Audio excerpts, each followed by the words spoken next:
안녕하십니까. 저 이름은 지성호라고 합니다. 오늘 귀한 자리에 불러주셔서 감사드립니다. 기도하면서 드는 마음은 제 고향이 함경북도인데 함경북도에 있는 많은 북한 주민들이 있을 것이고 또 함경북도에는 특별하게 북한에 있는 4개의 정치범 수용소 중에 2개가 있습니다.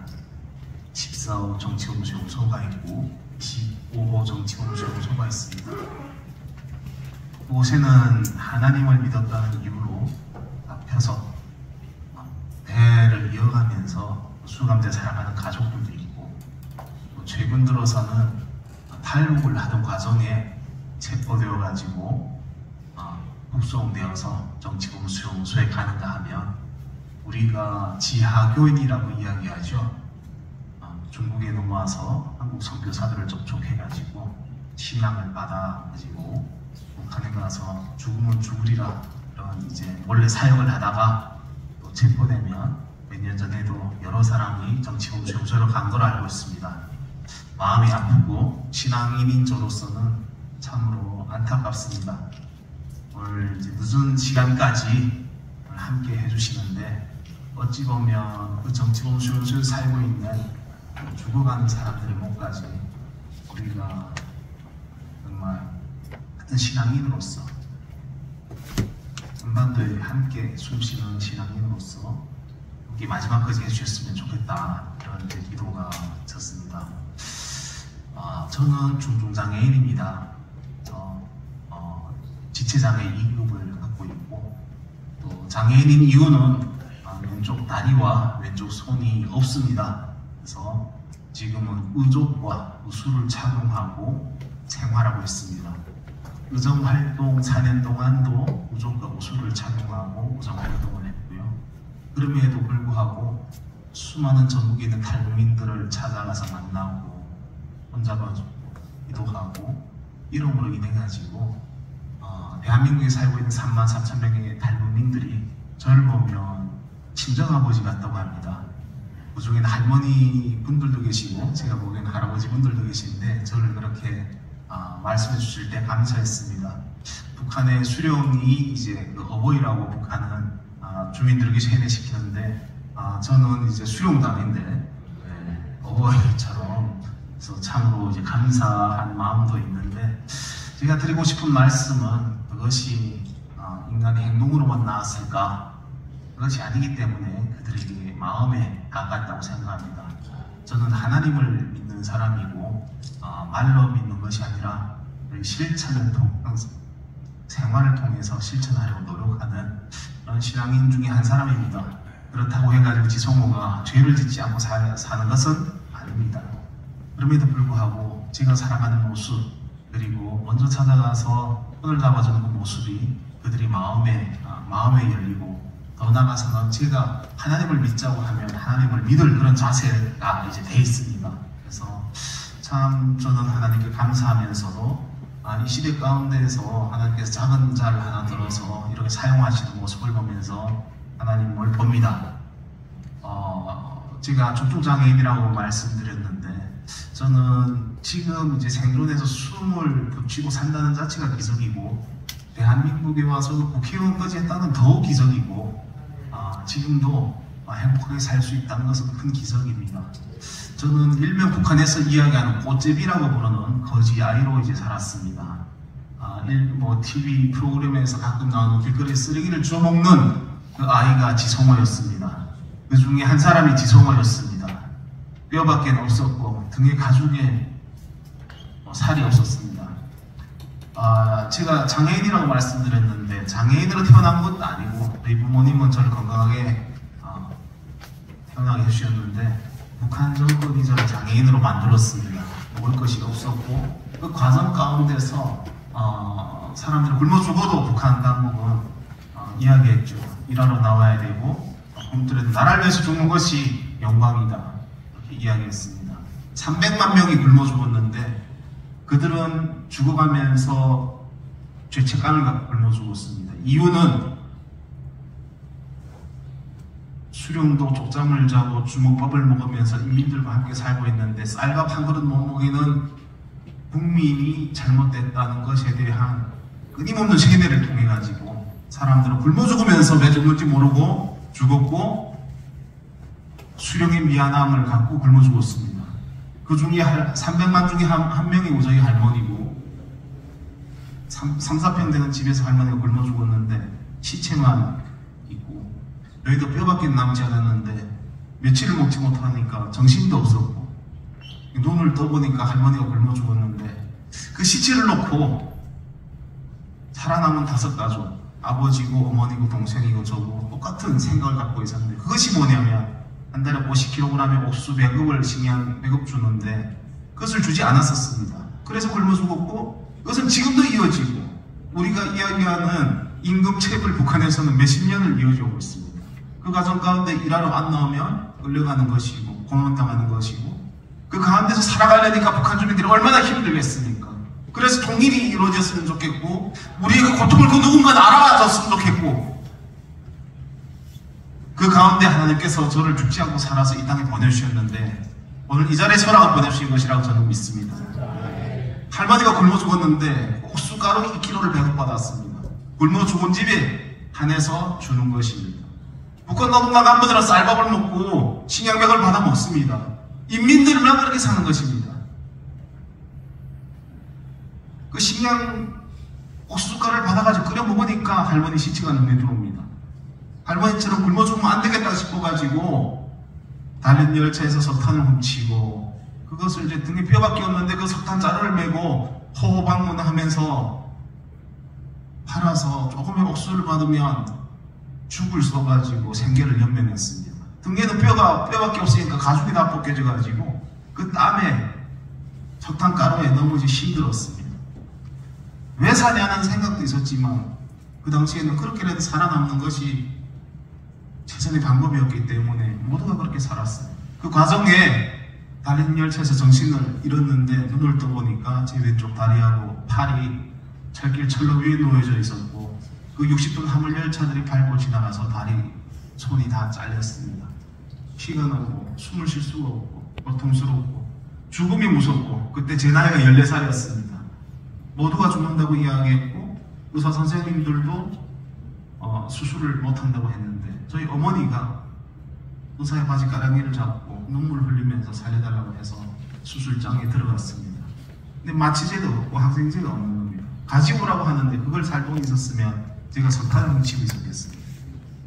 병원에 의약품이 없는 상황에서 수술을 시작하는데 새벽 1시쯤에 시작된 수술은 3시간 반여 동안 진행이 되었고 그 수술을 눈뜨고 지켜볼 수밖에 없었던 것이 저희 14살의 저희 인생이었습니다. 살을 베어내고 뼈를 톱으로 잘라내고 뼈를 갈아내고 그 고통 가운데 정신을 잃었다 깼다를 반복하고 눈을 떠보니까 손가락이 잘렸던 손은 손목이 절단돼서 없고 붕대를 감아놓고 너무나도 슬프고 너무나도 고통스럽고 지옥이 있다면 이거보다 더 지옥은 없을 겁니다. 3시간 동안 그 지옥을 겪고 나니까 수술장 밖으로 나왔는데 아버지가 그 소식을 듣고 내려왔습니다. 그런데 저희 아버지에게 주는 것은 아다리 팔다리를 짜는 그 수술 폐기물을 갖다 묻으라고 하는 겁니다. 한겨울이었습니다. 땅을 파도 묻을 수도 없고 아버지가 노동당에 충성한 죄밖에 없는데 그 자리에 앉아서 통곡을 하는 겁니다. 내가 노동당이 하라는 대로 했는데 내 자식이 팔다리를 지켜주지 못했다고. 집으로 갔지만 항생제가 없으니까 한여름에 다리가 썩어나고 구덩이가 들끓고 밖에는 더러운 그 환경에 그래도 구덩이가 안 썩겠다고 다리를 물어안고 있는데 너무나도 고통스럽고 아픈 겁니다. 염증이 이제 심각하니까 40도 체온계가 넘어가는 겁니다. 마지막에는 탈진해 있는데 사람들이 하는 이야기가 그 아들은 살 수가 없으니 작은 아들이라도 살려야 되니까 애들이라도 살려야 되니까 결국 곡기를 끊으라는 건데 죽물 조금씩 나눠 먹는 것까지 주지 말라는 이야기인데 제가 듣고 있는데 아직 숨이 붙어 있는데 저희 아버지가 이야기했습니다. 아직 아들이 살아서 듣고 있으니 그런 이야기 하지 말라고. 우리 집안의 일은 우리가 할 것이고 하나도 같이 죽고 죽어도 같이 죽을 것이다. 그 이야기 듣고 남동생은 산나물을 캐나오고 장마당에서 먹다 남은 국수면 오래를 버리는 거기서 하루 종일 줘야 맨오리를 걷는데 그 자기들 영양실조 걸려서 퉁퉁 부어가지고 그것을 먹지 않고 가져와서 제 입에 넣어줘가지고 살았습니다.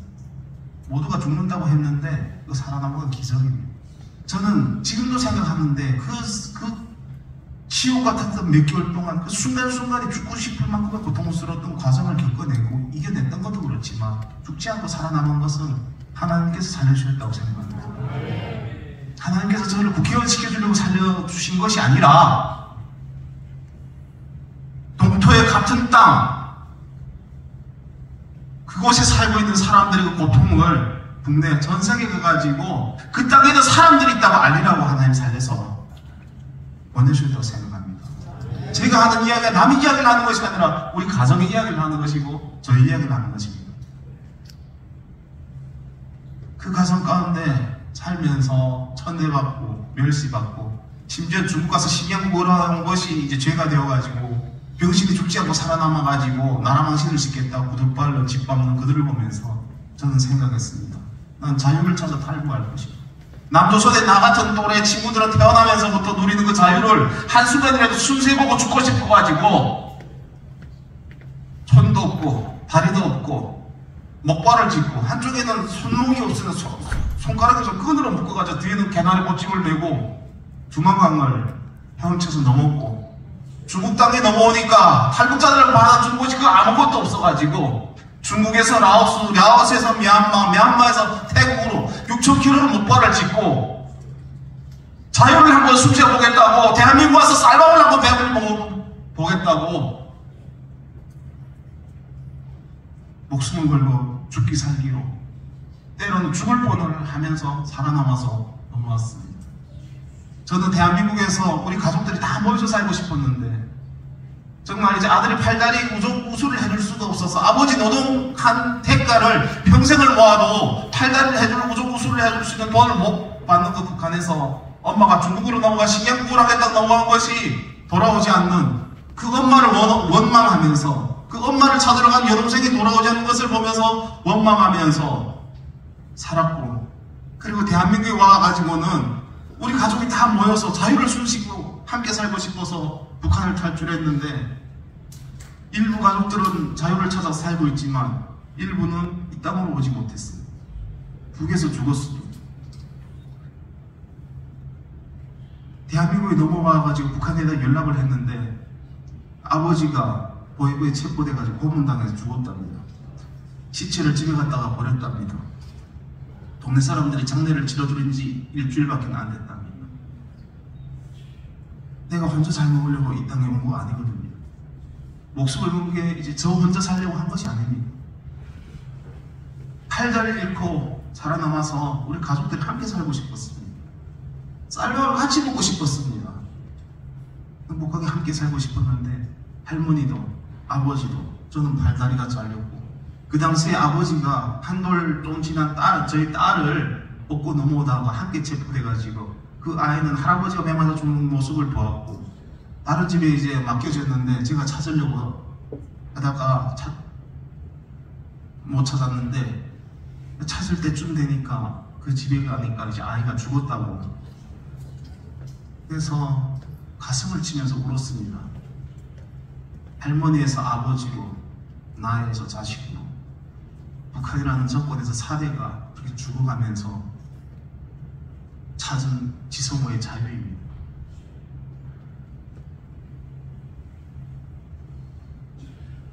그럼에도 불구하고 저는 행복해야 될 이유가 있다고 생각합니다. 그들의 목숨값으로 살고 있는 것을 행복해야 하는 것이 아니라 제가 행복하게 살아가는 모습을 보아야 북한 주민들에게 희망이 되기 때문에 또한 하나님께서 저희 등 뒤에서 저를 위로해 주시고 그럴지라도 너에겐 사명이 있으니 낮은 자세로 교만하지 말고 나보다 북한 주민들 정치범 수용소에 있는 사람들을 더 소중히 더 높게 생각하면서 함께 하나님이 기뻐하시는 그 일을 하라고 그것이 예수 그리스도의 마음이라고 빌립보서 2장 1절에서 5절의 마음을 주셔가지고 전 세계에 나가가지고 알리고 이렇게 살고 있습니다. 부족한 제가 대한민국에 와서 어서 우수를 했고 국가가 해줬습니다. 친구들은 제가 짓고 온 목발을 판문점과 북한령에 던지라고 했는데 그걸 버릴 수가 없었습니다. 왜냐하면 언제 갈 수 없는 고향이고 그것은 수많은 나의 지인들의 손때가 묻어서 만들어진 것이기 때문에. 그런데 하나님께서 그 목발을 북한 정권의 그 만행을 전 세계에 알리는 도구로 사용하셨습니다. 2018년 미 연두교소에 미 상원 합동연설에 저를 초청했고 트럼프 대통령이 저에게 당신이 일어날 수 있냐고 당신 자유의 상징이라고 이야기했을 때 제가 짓고 넘어왔던 목발을 전 세계를 향해서 들었을 때 모두가 기립박수를 보냈습니다. 저는 나의 앞날을 모릅니다. 하나님은 나가시고 그 가정 중에 죽지 않고 살아서 대한민국에 와서 국가와 국민을 섬기는 국회의원으로까지 찍어주시고 또 그 전에 북한에 있는 활동을 하면서 저희 어머니와 같았던 수많은 탈북자들을 구출하게 해주시고 저희뿐만 아니라 정말 다른 단체에서 잡힌 사람들까지 미 백악관 가서 살려주는 일도 하나님 하시고 수많은 사람들을 살려주는 일을 했습니다. 저는 지금 돌아볼 때 감사합니다. 저는 북한 인권 활동을 할 때 그 활동을 마무리하고 국회로 들어갔을 때 뒤를 돌아봤을 때도 감사했습니다. 하나님께서 함께 해주셨고 수많은 탈북자의 생명을 살려주시고 중국에서 인신매매로 팔려다니다 저희 어머니와 같은 사람들 구출할 수 있었던 것은 하나님께서 저에게 주신 특별한 은혜입니다. 군사고 활동 4년 동안도 가장 낮은 자리에서 현장을 찾아가서 그들의 마음을 녹여줄 때 그들의 눈물을 흘렸고 정치범죄 오셔가지고 우리 아들을 보는 것 같다고 공개 채용당한 내 자식이 돌아온 것 같다고. 근데 제가 울면서 그랬습니다. 맞습니다. 제가 탈북자의 자식이고 탈북자의 오빠이고 탈북자의 형님이고 누구 괴롭히면 저한테 이야기하세요. 누가 괴롭히면 우리 아들이 국회의원이라고 이야기하세요. 그렇게 할 수 있었던 건 하나님께서 저하고 함께 하셨기 때문에 지금 국회의원 마무리하고 오늘 이 자리에서도 감사할 수 있는 것 같습니다. 태어나는 것을 본인이 선택할 수는 없습니다. 그럼에도 불구하고 저는 그 어려운 환경을 뚫고 자유를 찾아서 1만 킬로를 목발 짚고 돌아서 대한민국에 와 오늘을 살고 있습니다. 내일은 하나님께서 어떻게 사용하실지는 모르겠습니다. 그러나 분명한 것은 북한 주민들 자유를 누리는 그날, 그 땅에 복음이 들어가는 그날, 정치범 수용소에서 지금도 하나님을 믿었다는 이유로 죽어가는 사람들을 하루빨리 살리는 그날에 제가 쓰임받는 일을 할 것이고 국민들로부터 받은 사랑을 더욱 갚는 일에 통일 이후 통합을 이루는 일에 복음적 통합을 이루는 일에 사용하도록 이렇게 하겠습니다. 오늘 다시 한번 감사드리고 고맙습니다.